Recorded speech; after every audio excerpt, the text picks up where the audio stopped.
This thing is a thin film load cell on a Lovejoy coupling along with a 3/4 inch flat shank adaptation. So this is basically a load cell based on the thin film strain gauge, and it is fully solid, so there's no weakening of the internal shafting. Actually gets larger where the gauge is. I'll send some pictures of that. But it's sitting here, very nice, not drifting or anything. And all I have to do to give it a signal is give it a little twist with my fingertips.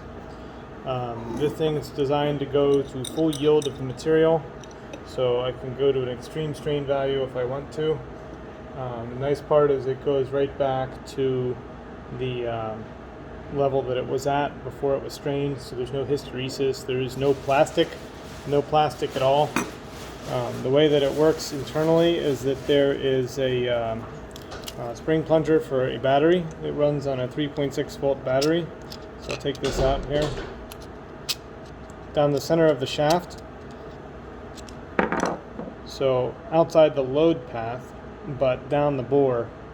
So that makes it able to be easily serviced.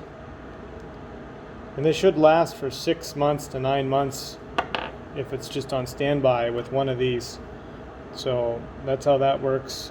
There's a contact down there, just slip the battery, spring plunger, and that's it.